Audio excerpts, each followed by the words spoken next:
Welcome to Partnerships for Profit, the podcast where we bring you inside the world of joint ventures, strategic partnerships, and powerful collaborations. Each episode, you'll dive into conversations with top entrepreneurs, visionaries, and business leaders, unlocking the secrets to building profitable relationships that drive growth and success. Whether you're looking to expand your network, find new referral partners, or scale your business, you're in the right place. Let's get started. All right. Welcome to another great episode of Partnership for Profits. We got somebody really cool to talk to today. We've got the great John Henao here. Henao. You said it correctly. There you go. Henao. Yeah. John is the founder, the driving force behind GoStaffy, which is a company that helps businesses scale by connecting them with top-tier VA professionals from Colombia. You got a background in marketing, SEO, business development. I want to get into all that stuff. Been an entrepreneur for over a decade, I guess, is what I read here. We're all about entrepreneurship here at Partnership for Profit. So all that's good stuff we're going to get into. I'll leave it at this. John is not just about staffing. John is about strategic growth. So we're going to get into all kinds of stuff today about that kind of thing. We're going to talk a little bit about personal branding too. I was talking to John before we got on. I'll stop talking. John, thank you for coming on. How you doing today, man? Doing great, man. Will, super excited to be on your podcast. Super excited to just be giving a lot of value to your audience, and hopefully someone can just take one action point from today's session, right? And super excited to be on. Yeah, man. If we can get one action point from this, then we consider this a big, giant success. So 100%. Tell me a little bit about GoStaffy. Just let's get into that real quick and kind of where when it started, what kind of got you into that. Let's talk a little bit about the business. Yeah, sure. So GoStaffy started about 3 years ago, and it's been a fast-growing virtual staffing agency. And it was born because of a need, right? We still have a marketing agency for over 15 years, and we are part of a huge mastermind group, right? And we saw a need. We saw that agency owners were looking to hire overseas, and we thought, like, hey, we have an agency in Colombia already. We have team members in Colombia. We have over 12 years experience working with VAs from Colombia. And we launched. We launched about 3 years ago. We were servicing local businesses at the time, and we decided to go all in and help marketing agencies find talent in Colombia. And it's been a success, right? It's been a success. I mean, we currently have about 100 team members that we're managing, close to 50 agencies that we work with. So super excited on that. That's awesome. So you exclusively provide staffing for marketing companies? Marketing agencies? Is that correct? Correct. Marketing agencies and also SaaS companies. We help a few businesses, but primarily it's marketing agencies. Right on. Great. That's what we are. And we have some virtual staff that we use, and they're great. But we're always looking for more. So we'll have to talk Absolutely. off the pod, man. Because it can be a struggle to find good VA staffers that are going to come, follow through and do the work that you need them to do. One of the things I want to know about, this is big with me because, we're, and it's nice that you have VAs in Colombia, because I guess for US based companies, the time difference is not that extreme. Like when you get someone from the Philippines or someone from, the other side of the world, those are people who are working in the middle of the night. They're working through. I have my own qualms about, like, man, this person it's 3 a.m. there and they're just grinding away, and I feel bad for them sometimes. But we have a VA that's in Argentina, for example, and she's on our clock, and it all makes sense. So that's great that you got that going in Colombia. Are you from Colombia? Is that where your background's from, or what? My parents were born in Colombia. My parents were born in Colombia. I was born in Miami, Florida. So for me, it's more of a passion to create more job opportunities, right, from where my parents were born from. So that's awesome, man. I love it. So what I was wanting to get to was, so something that in the past we've had a little bit of a struggle with, and I'm sure other people have a struggle with this. When you have VA staffers, the thing that can be difficult is, we're all trying to develop a company culture in our businesses where people are bought in and they feel like they're a part of the family. How do you, what are some strategies to kind of bridge that gap with people that are working in another country to get that buy-in on that company culture side of things? Yeah. So what we do is first we when we vet individuals from Colombia, we look at their personality. We give them a lot of testing first. Like we give them disc assessment, one that's called Oh, cool. 16 personalities. We also do the Kobe assessment, and what we're looking for are individuals that are self managed, self reliant. That you don't need to do too much of that hand holding, right? And we take them through a very rigid interview process where we ask them those tough questions, right, to make sure. And the way that we grade it is that we have core values, from our agency, and we want to make sure that they align with at least our core values. And I would say that our core values are very relatable to a lot of agencies core values. So we give them certain testing, we ask the right questions to make sure that this person doesn't have the wrong attitude, right? Because they might be very great at what they do, but if they sound like a jerk or whatnot, or their personality doesn't align, then we won't hire them. So we're very, very picky. I mean, literally, we hire the 1%. So for every, we have a huge like pipeline that comes in, and we narrow it down from 1,000 to 100 to 10 and then to 1. So you're getting like the cream of the crop when it comes to looking for VAs. So that's what we do. We also ask questions with a partner too, because we get together with a partner Cool. and find out what their culture is about, right? Because Right. maybe their culture is a little different than ours. So we match the description of what they're looking for, and we just kind of do the matchmaking. It's kind of like that dating. When you're dating, you go to a dating site, which I've never been part of the dating site, but there has to be a lot of matchmaking when it comes to virtual staffing and placing. And I think we do a great job, with doing that. Very cool. Love that, man. We found on our end with VAs, the the more communication that we have with them while they're working, because I think a lot of times people hire VAs and they're just kind of left in the background to do the work, and there's not Correct. a lot of communication back and forth. I have found, especially we have a couple that have been with us for multiple years, and the more communication we have with them, the more we're talking with them, the more buy-in that they have, and they feel like I work remotely too, so I get a little bit of that, because our company's based in New Orleans. I'm in the Atlanta area, so I'm on Zooms all day long, in my office by myself. But the more face-to-face time I have with people, the more communication that I have with people, the more buy-in that I get from them coming back. So I find that to be a good strategy with VAs as well. Yeah, and having like what you said, I think what we apply to is we always tell the virtual staffing person like, hey, make sure that you're sending an EOD report, because we don't want to be installing Time Doctor and whatnot. So over communicating is something that we highly recommend if you want Yeah, to work with any VA, right? They want to feel heard, they want to get feedback from you. So yeah, communication is a big play when it comes to hiring VAs.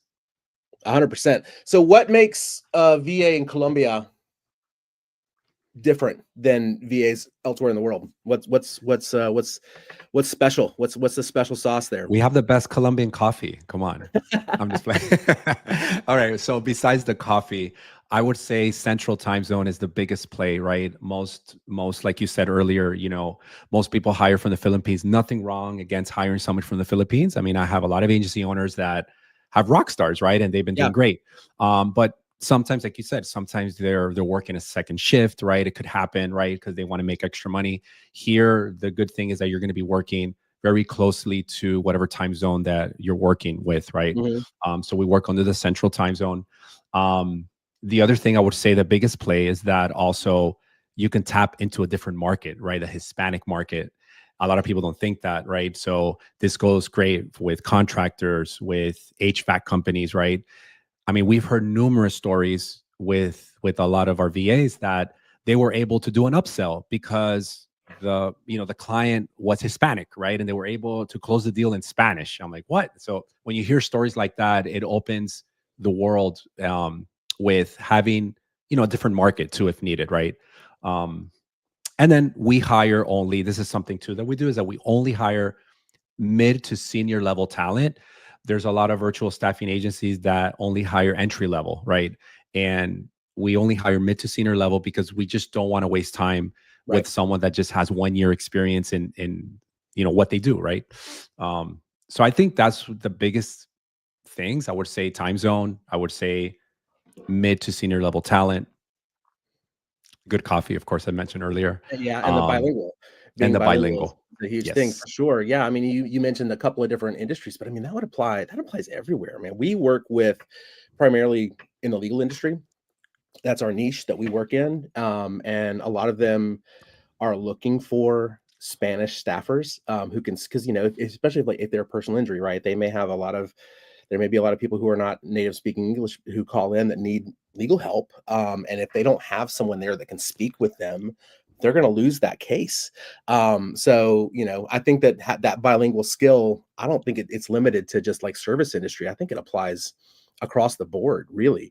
So that's I couldn't agree with you more there. Um, so what do you think is the biggest myth about hiring VA staff that kind of makes you crazy? What's the thing you hear the most often that people maybe kind of talk down about it, where you're Uh, like, no, that's not true. yeah, I would say two things. A lot of agency owners think that they have to hire certain roles in the US because of maybe a slight accent, right? Oh yeah, I can never outsource my account manager to be in Colombia, right? They need to be US, right? And I think that's a myth because we've, like you, like on the agency side, we have legal clients too, and we have great account managers that are managing directly legal, and legal is tough, as you know. Legal, they're very picky. Hmm. Or when you're calling AT&T or you're calling your light bill company, sometimes you get somebody from the other side of the world that has an Of course. accent and you're Yeah. still talking with that person, right? So I think that's a huge myth. The other one is security issues. Maybe they think like, oh my God, if I outsource there, I'm going to feel there's some security breach, or but that's a myth because we put the right barriers in place, like having LastPass in place, and we make it very secure where you're going to be able to communicate securely without having any problem. I would say that's the biggest one. I would say their accent. I would say that's one of the reasons, or Mhm. and their capacity too. Sometimes they think, okay, Latin America, they're not as smart as the U.S., but you'll be surprised. You'll be surprised That is where not true. we. It's not true at all. Yeah, man. uh, Like I said, we've had great success with people from not just from people in South America, people in the Philippines. Like we got people from India that we work with, and they're all great and they're super smart. And I find that the work ethic is a little bit higher with people that are working overseas. And they're ready to just get cracking and get the stuff done, which is you can't really put a price on that. Not to say people in the states don't have good work ethic, but I don't know. It's just it's a different. I mean, maybe it's a culture thing, but it's there's I've definitely seen a difference in that, and also less complaining. 100%. With And VAs, also because people and the benefits, like if you compare like what you're saving, right? Like first on the cost, right? That's one issue. The cost, or Mhm. not an issue, but the cost, right? You're going to pay a lot less too, right? You're going to be saving on, if you're paying that person, W-2s and going through the whole system, right? Running a company, right? You have to pay all that, right? So you're going to be saving, on the cost side, the W-2s, and like you said, the passion to work. Sometimes in the States, you don't see, you know certain roles. I'm not going to say they're all, but you don't see sometimes the same passion when you compare them with someone in Colombia that really wants to work for a US company, and that's been their dream, right? Hey, I want to work for a Right. marketing agency and whatnot. Versus in the States, you might get someone that's like, well, if this doesn't work out, I can just jump with another, Do something else. agency. Yeah. But since in Latin America it is very scarce, like to have marketing agencies from the States, it makes it a little bit more appealing to the team member. Right on. Okay, I'm gonna shift a little bit. You said, and correct me if I'm wrong, but you at the beginning you said you've got a marketing agency too that you run, correct? Yeah, we do. Uh-huh. Okay, so are you using your agency to market GoStaffy? Like, what are you guys doing to get the word out? What are the tools you guys are putting into place um, for GoStaffy? What are you finding that's working well for you? Yeah, so right now our biggest play has been I mean, we get a lot of inbound leads due to my personal brand. So we've been getting a lot of inbound. But when it comes to the agency helping us, we do run ads on a consistent basis. So we run ads everywhere, on LinkedIn, LinkedIn ads. We run directly Facebook, Instagram, Meta ads. Um, we have another resource too in Colombia where we run ads to that specific network too to get talent. We're also tied into different colleges within Colombia too, so we're able to run specific ads within those colleges. Oh, cool. Um, You got like a yeah, feeder system. I'm sorry. We got like a little feeder system of talent coming in. Yes, definitely, Awesome. definitely. And we use Go High Level, which I'm not sure if you're familiar with Go High Level. So I'm in Go High Level all day, every day, my friend. there you go. That's awesome. That's amazing. So Go High Level. I mean, we have our whole pipeline in there. I mean, we've taken days and hours, blood and tears, making sure that we have a good process moving forward whenever we receive a new team member, right? And we have a lot of automation in place as well. So definitely the marketing side has been great. Also, the marketing side helps us when it comes to social media, right? As you can see, if you go to our pages, we're going to have consistency is the key when it comes to putting yourself out there, right? With social media, with your personal brand. So definitely, yeah, that's what's been working for us to get more qualified team members. So you mentioned personal brand. You mentioned your personal brand. How important has building your personal brand been to Go Staffy and getting up and running and running successfully? Yeah, it's been huge. I would say it's been 80% of the success because like I've I've really grown it. I mean, and I don't have a huge following, but I've been putting myself out there probably for the past 3 4 years with video content, educational content. And I started within a mastermind group that I'm a part of, right? And those people are following me on Facebook. Those people are Right. following me on Instagram, right? So you just need to have an audience of like 1,000 or 2,000, and if you're proficient and you're showing up every single day, they're gonna remember you, right? When they think of John, they're gonna like, okay, John is a family guy. John loves virtual staffing. John is this. John is that, and then you build that know, like, and trust factor, right? That makes it a lot easier, right? So I think building your brand is so crucial. Your personal brand, whether you're an agency owner or a business owner, because people do business with people. Like they're not just gonna, like, if you're thinking about just putting a logo out there and just hoping to get more business, the game is changing. You know, People want to do work with people that they feel like they know. Yeah, correct. we it's a lot of the same work that we do not just with attorneys, but with a lot of attorneys. We're letting them know, like, you got to put this stuff out there. One of my mantras is consistency and volume over time, especially when it comes to content, whether it's podcasting or whether it's social media content. But you have to be consistent. You have to do a lot of it, and you have to do it for a long time. And then you're going to build that audience. And I think they say the riches are in the niches. And like you said, if you've got 2,000 3,000 loyal people who are following you, that's enough to get a business going and be successful. You can be Alex Hormozy and have millions and millions of followers, which is great, but it's not really necessary, and that's kind of a one in a million thing. So, love hearing that. Do you have a podcast? So we just started. We haven't launched yet. The Okay, podcast is actually Go Accomplish More podcast, which is right starting. on. We already have a line of speakers that are going to be on the podcast and whatnot that we're going to interview. So, but we do have a Facebook page, an Instagram page, um, and a YouTube channel as well. But the podcast is launching soon. So are you going to use um, uh, this is kind of unrelated. I'm just always curious because That's we fine.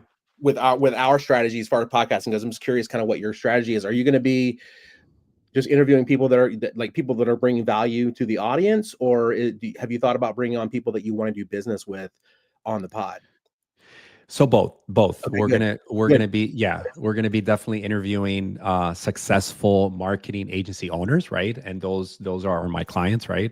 But the goal is we're gonna be asking them just very simple questions like, hey, how have you been able to accomplish more in your life, right? Since the podcast is Go Accomplish More. Mhm. And of course, asking questions of what were the hurdles, what were the successes, right? And then we're going to be also interviewing some team members, right? Want to hear the team member side of what has allowed them to be a rock star team member, right? And so it's going to be fun. So We have found that when we have having people on this podcast, and then Armando has what's kind of our flagship podcast, Spaghetti on the Wall. Check it out if you guys are Anybody out there Hmm. watching, I highly recommend you check out Spaghetti on the Wall. We'll have to get you on there with Armando as well. Love the But name. Yeah. yeah, it's a great. That's we've been doing that one for about 3 years now, so that's been around for quite a while. It has a really good following, but we have found that if there's somebody we want to work with, if there's somebody we want to have a relationship with, a networking relationship with, or we want to maybe get as a referral partner, having someone on the podcast as a jumping off point is a great way to do that. It just you're having a conversation, you get to know each other, and then the conversation can continue after the fact. I'll be straight up with you. I'm hoping that we can talk more after you're on the pod. And we can continue to do some things. We've been talking about needing more VA help, so I'm gonna hopefully maybe we'll be able to throw some business your way as well. But man, it is an incredible tool. And whether anyone is actually watching it or not, initially you're not going to have a whole lot of people checking out what you're doing. But if you are consistent and you do it, consistently over a long period of time, you're going to build that audience. So I'm excited to hear that you're doing it. I'm definitely going to check it out once you guys get it launched. That'd be great. Yeah, man, that's very cool. Very cool. And I'm going to check out all the socials on you as well. Give it a follow. So love to hear it. Share with me if you can, John. I want to hear about a success story from someone that's worked with GoStaffy that kind of still gets the hairs on your neck standing up. I always love to hear how from a business owner standpoint, when you get that feeling of like, yeah, what we're doing is really helping. Can you share a story with me of someone that you guys have really kind of transformed? Yeah, so there's many stories, but there's a couple. I'll share two. The first one that comes to mind, has been where we were able to help this agency owner free up their time. I mean, as simple as that, right? Agency owner, and we deal with all size of agencies, from like entry level agency owners that maybe have only 5 or 10 clients, and to titan level agencies where they have like 40 team members and they're growing rapidly. So, but this particular agency owner was in the beginning stages, and she was just busy, extremely busy, didn't have time for herself. And we found, an EA for her, right? An executive assistant that was able to free up her time, take care of her calendar, her email. And we noticed that just by doing that tweak, right, she was able to grow a lot more, right? She was able to increase her revenue because now she was focused more on the sales side, right? Because she was spending most of her time through her calendar, on her emails, doing the things that she shouldn't be doing, right? If you read the book Dan Martell, I'm not sure if you've read it, Buy Back Your Time. So I'm a fan of his methodology. And so we've seen how, and she's been already with us for close to 2 years, and she has been able to grow tremendously just with that one hire, right? Just freeing up her time, and we've seen her revenue go up. We've seen her where she's able to have more free time, travel more. So that's been a great success story, to see. So just having the right person, I think that's a very important role to hire to in whatever stage you're in, because a lot of times the agency owner gets bogged down with what I call $5 tasks or dollar tasks that you shouldn't be doing, right? You should be focusing on the higher tier stuff, like building relationships, sales and business development, right? So the other story is an agency owner that is killing it, and they needed more operational guidance, right? They needed a project manager. They had their EA, they had their fulfillment team, but they needed somebody to be the architect, right? That project manager that comes in and makes sure that their team is getting things done. We hired that project manager. Then from that point, he wanted to hire an account manager because now he was dealing with client facing, because he was the one doing client facing and sales. So we hire that project manager. Then we hired that account manager from Colombia, right? A lot of like, I'm not going to hire an account manager from Colombia. Well, he hired one from Colombia. And so far it's been a success. Like, he just hit multiple 7 figures recently. Awesome. It's just been crazy. He has close to 7 hires from us. So we believe that when you hire 1 or 2 people, right, that trickles down in saying, wait a minute, this works. This actually works. Like, I hired this EA, I hired this account manager, and they're actually doing great. Now I'm going to hire this person. And then not only that, but they're more profitable too. I really believe that a good mix in an agency is, and I have nothing against an agency that has some team members in the US. I think that's a good Sure. play, right? Yeah. But I've seen that when an agency has a couple, let's say, department heads in the US, and the other, let's say 50 or 60% are overseas, whether in Colombia or even in Pakistan, if it's working out, that's great, right? You're going to be able to be a little bit more profitable in the end, right? And in the end, we need to be profitable, right? As business owners, right? That's the goal, because if you're only making 5%, right, it doesn't make sense, right? If you have an Right. agency that's making that they're at 2 million revenue, but then you're only taking home 10% or 5%, I'm like, that's not, those are not the numbers you want, right? So, Right.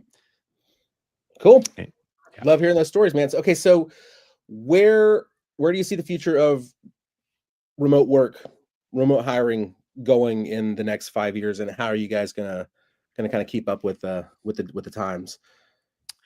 Yeah, so I really believe, I'm an advocate that remote work is going to continue and it's going to increase, and I think that remote work is going to have to include AI, right? And that's where we're coming in, and we're making everything AI compliant. Like, as we speak, we've done it already the past 6 months.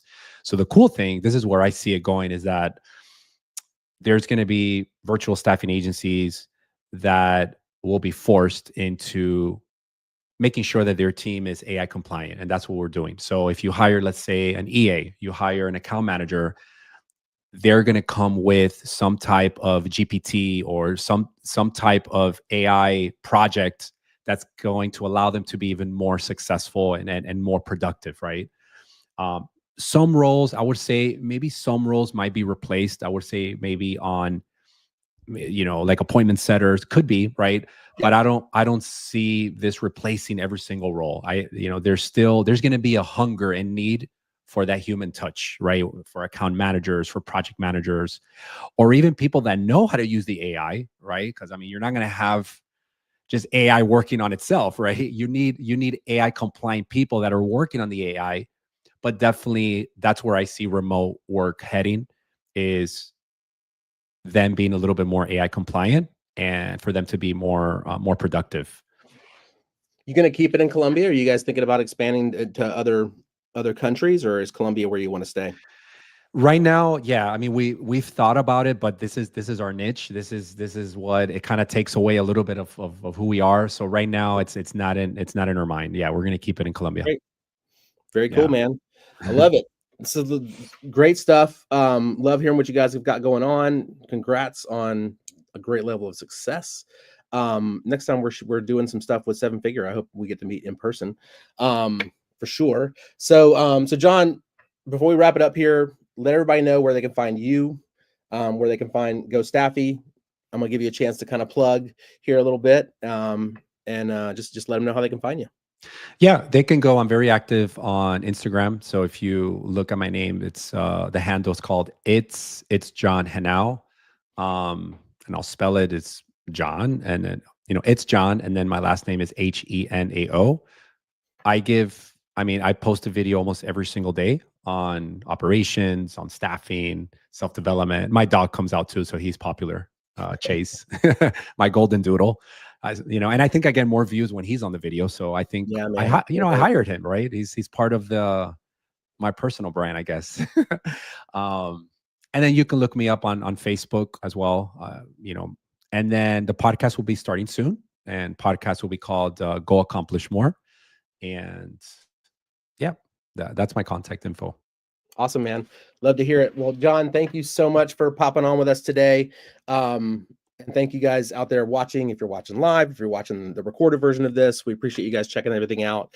If you do need staffing help, contact John and Go Staffy. They'll get you taken care of. I know I'm going to be talking to him more about what we might be able to do to bring on some more folks. Hey, So Will, but I have just one more question. yeah, So, shoot. so what's your favorite coffee? Have you ever tasted Colombian coffee? I don't know that I've had Colombian coffee. I mean, I've had I'm not a big coffee drinker, I'll be honest with you. Okay. I've had the Cuban coffee down in Miami, which was Okay. like Cuban is good. electric. Um so yeah, I mean, people always make fun of me because I'm not a coffee drinker. I drink it every now and then, but I'm not a big caffeine guy. So Okay, well, good stuff. Well, listen, it's been a pleasure being on your podcast, and like I said, I'm super excited maybe to have you on my future podcast as well. So, absolutely, man. Let me know when and where, and I will be there. And we'll get Armando on there too. So yeah, I can't wait for that show to launch, man. I'm excited about that.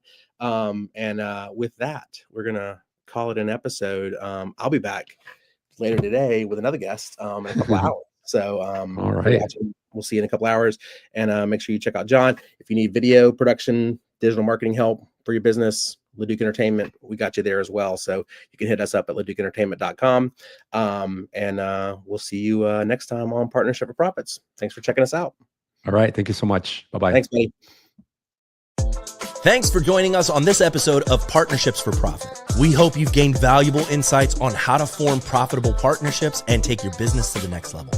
Be sure to subscribe and leave us a review wherever you listen to podcasts so you never miss an episode. Got a partnership story to share or someone you'd like to see featured on the show?